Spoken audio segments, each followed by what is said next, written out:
Just got back from Vancouver. I was there earlier today, a few hours ago. I was in Alaska yesterday. We're about to go meet with Jamie, who's been on Valuetainment before, to talk a little business. Obviously, he's a good friend of mine. I've known him for many years. He knew me when I had just gone out of the military. Well, we're gonna talk some interesting business today. Put 'em up, reach the sky, touch the stars up above, cause it's one time for the underdog, one time for the underdog. You got the world on your team.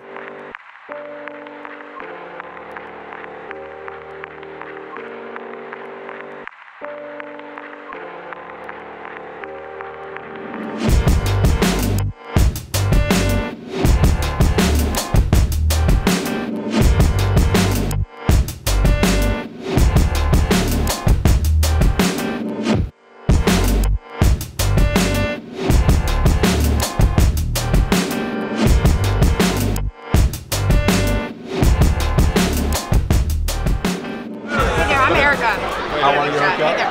So I have a question. So I kind of went bottom top. I watch a lot of your videos on just, hey, it's a fight, right? When you're at the bottom, your two first moves, what are your thoughts? I mean, you're talking zero, like let's rebuild. Where are you at? I run a company, I'm one of the owners here, but I'm promoting out, so. Do you have, how many offices you got? Are you one? Okay, so you're solo by yourself. I'm absolutely solving for who I'm looking for. So my clarity is who I'm looking for. What is my ideal sales guy? Who are the people I'm looking for? And I'm solving constantly and developing me. I solve most of my problems by putting all the pressure on myself. Like, you know, when you have a focused audience to speak to, which means an audience that has interest in the topic you're talking about. Whenever you have that, a speaker is happy, or a person who's bringing value on that topic is happy. If a person came right on telling us about how to be an incredible pianist and the 7 secrets to being a dominant cello player, you know, we're probably gonna sit there and say, okay, hey man, good meeting you, you're amazing, but have a good night. Yeah. But if he's got 600 people who play the cello, I mean, they're dying. You know, he can bring them so much value. It's not even the celebrity factor.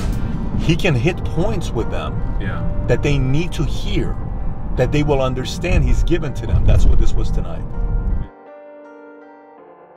Like the guy says, hey man, listen, I don't know who you are, but dude, do you mind if I get your phone number, Doug?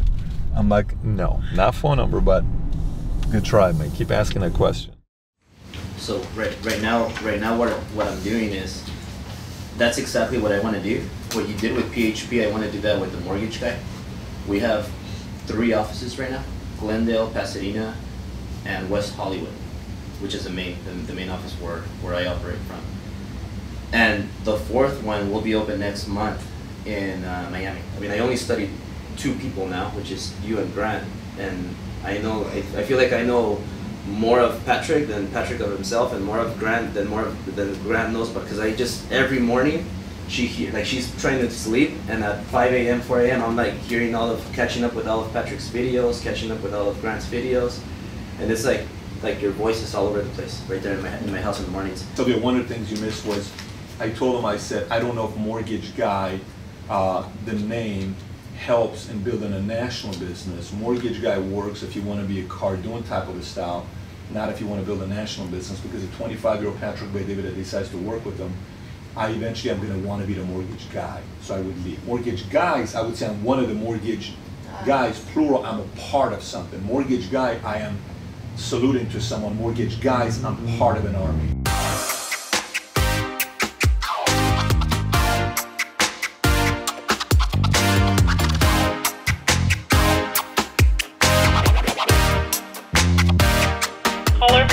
Chat with Oz about your event and talk a little bit about what he'll be doing for you. So Mas, first of all, let me just tell you we love you, man. That's what you got to know above everything else, that you are loved by this audience. You will be performing in front of an audience that is already looking forward to hearing from you. I just want you to know that I was born and raised in Iran myself, so some of my family members found that you're going to be there. They're coming because they want to be entertained by the man Maz Jabrani. So we're definitely going to have a good time. What questions do you have for us, for you to be a little bit more prepared on what you want to do on Friday night? Absolutely. Let me run a few things out. First of all, Sure. Thanks for your kind words, and it's good to be speaking to fellow countrymen, both Iranian and American. So that's nice to be talking to you, Patrick. So here's really the rundown I usually try to get is, first of all, the venue itself. I read somewhere that you were expecting a few thousand people. Is that correct? You'll be performing in front of 4,000 people. Okay, and then other than that, the other question is the demographics. Are you thinking it's a mixture of all different types of ethnicities, from Latino to Middle Eastern to white American to Black American to Asian, and all? It's a good mix, correct? We are 53% Hispanic, and the average agent is a 33-year-old Hispanic female. So, but we're probably 10 to 15% Caucasian, and then we got everything else. So we're kind of like the United Nations is what we are. I obviously have a lot of Trump jokes, but I can try and limit some of that just to things that relate to me, like you were saying, the thing that you saw on the James Corden show, for example. I think that's kind of like, that doesn't get too critical of Trump. It just talks about the travel ban thing.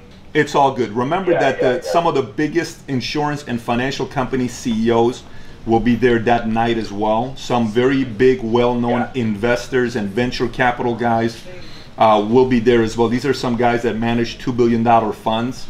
So these are some money people will be there as well. But look, everybody nowadays, if you turn any channel on, someone's saying something about Trump anyway. So you're not going to be the first. But look, do what you do best, Maz. You are not walking on eggshells here. Well, but what's funny is when you buy life insurance, part of you wants to die so you can get the money. So it's a funny thing. As soon as you get a life insurance, you're like, well, I should kill myself, or I hope a car hits me so somebody can get this whatever $5 million, whatever the money is. So I could riff on that a little bit. I'll come up with some jokes. And then your last name is that your birth last name as well? It is. It's my dad's last. It's an Assyrian last name, Bet David, which means the house of David. Oh, that's great. You know what? I can have fun with that too, because I can say, this guy's like undercover, like nobody knows. Patrick Bet David. Absolutely. I mean, I'm like, this is a Jewish guy, David. I'm like, I'm like, he's not gonna get deported. And then he starts speaking to me in Persian. I'm like, oh Jesus, So I'll have fun with you, man. Well, Maz, we're looking forward to having you here. We are looking forward to having you. I'll come to the back when you get there to come and introduce myself. Light it up. You are now walking on eggshells. Have a good time. And the audience is going to be definitely, probably one of the most excited audience you're going to be in front of in a long time when you see them. I love it, Patrick. Thank you so much, buddy. I'm looking forward, guys.